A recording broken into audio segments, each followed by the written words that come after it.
We're going on the search for mystery treasures at the History Museum in Cedar Rapids. Coming up, we'll tell you how you can join in on the search. Good morning to you, Yo, Josh. guys, how you doing? How you doing?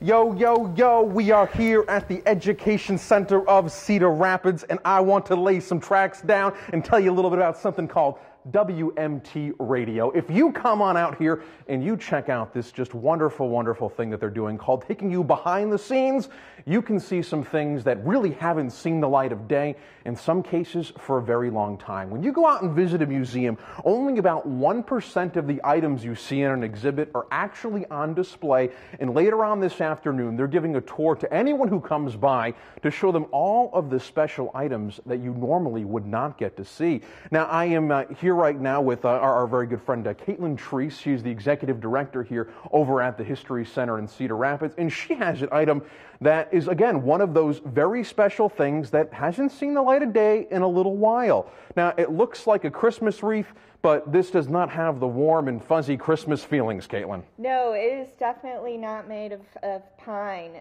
This is a very special wreath, and these were very popular in the late 19th century. And this is actually made out of human hair. If you look at this, yeah. Okay. So you can see the little flowers is actually brown hair. Why do you have hair framed up, and why is it so ornate? These were actually quite popular as display items in homes. So you can see here it has the name Mary, which suggests that this is probably her hair. These were very common after a person passed away to make out of their hair as a remembrance, and it was also commonly a wedding gift. Mm-hmm. You could combine the two families with the hair. Or a morning show thing. We could yes, all combine our hairs. We could all combine our hair, and this was very common to see in homes, just hanging up on the wall. All right, so this is obviously the hair of Mary. Can we assume that Mary is deceased? I would think with this one especially, this is probably someone who has passed away, and this was a remembrance wreath. Wow. And when did we see people stop doing this? You know, that's a good question. I've seen them as late as like the 1920s. It's very similar to keeping the lock of hair of a loved one, that kind of thing in a locket. And so I think the latest one I've seen was the 1920s, but I wouldn't be surprised if there are ones from later than that. Well, it really is fascinating, and if you looked at it, I would have had no idea that that was human hair. Yeah. Certainly really interesting, and it's fun things like that you can see if you come on out to the History Center for their tour later on this afternoon. For now, we're covering the corridor in Cedar Rapids. Josh Scheinblum, CBS 2 News, faux show.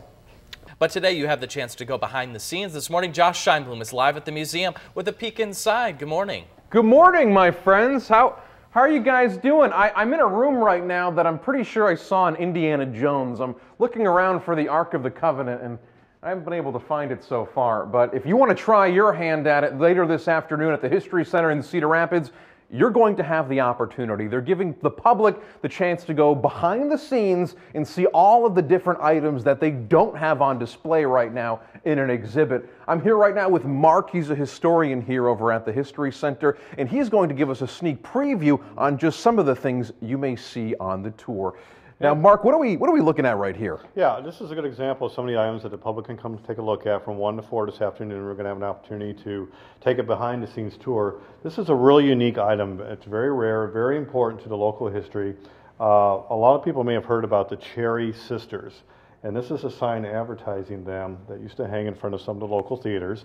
And what's great about the Cherry Sisters story, the artifact is wonderful in itself, but the story of the Cherry Sisters, there's a picture here of the three that performed in the later years, Addie, Jessie, and Effie. And they first performed in Marion here in the metro area in the early 1890s. They didn't have any way to make some income, so they came up with an entertainment act, performed at the Opera House in Marion and later Cedar Rapids, but their act was so terrible that they became known for how bad the act was. They actually were known for many, many years as the world's worst entertainment act of all time. Like the William Hung of the 1890s. Yeah, it really was. It really was. And people would hear about this notoriously awful performance that they just had to go see, and they would tell their friends, and everyone in the community would go to see the Cherry Sisters.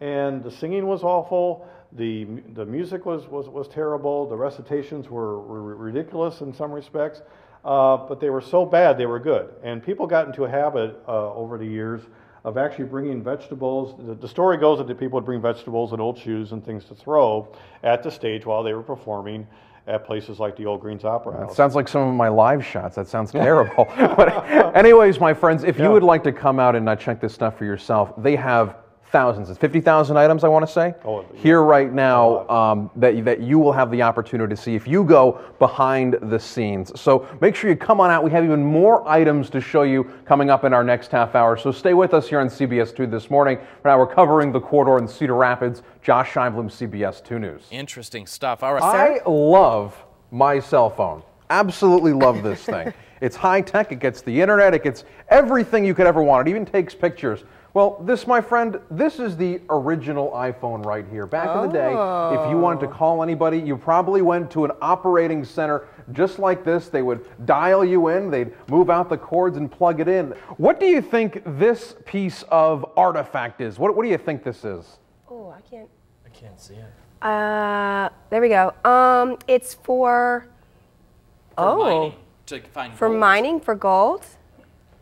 It's a washing tub. Back in the day, this was actually high-tech technology. Okay. They would take their clothes, they'd put it here in the tub full of water and soap, see that. and they would do what I'm doing here for hours and hours. Yeah. Well, Mark, thank you so much for joining us here this morning, and thank you for the great fashion sense. I have been digging these gloves all morning long. Everyone's going to wear them, right? Wonderful. Well, can they wear them if they go on the tour?